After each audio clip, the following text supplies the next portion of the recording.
پرندوں کی چہچہاہٹ، پھولوں کی خوشبو اور ہلکی ہلکی دھوپ سب کچھ بہت پیارا لگ رہا تھا۔ اسی جنگل میں ایک چھوٹا سا پرندہ رہتا تھا جس کا نام تھا چنو۔ چنو صبح سویرے اٹھتا، اپنے ننھے پر پھیلاتا اور خوشی سے چہکنے لگتا۔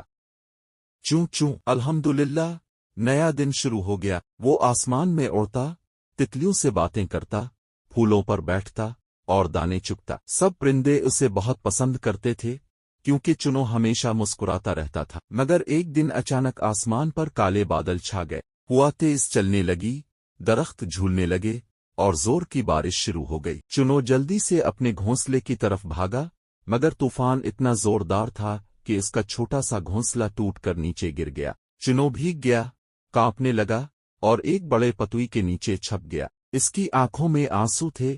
وہ آہستہ سے بولا، یا اللہ، میرا گھر ٹوٹ گیا، میں اب کہاں جاؤں؟ سب کے پاس چھت ہے، میرے پاس کچھ نہیں۔ تبھی ایک کبوتر آنٹی آسمان سے آتر، ان کے چہرے پر پیار بھری مسکراہٹ تھی۔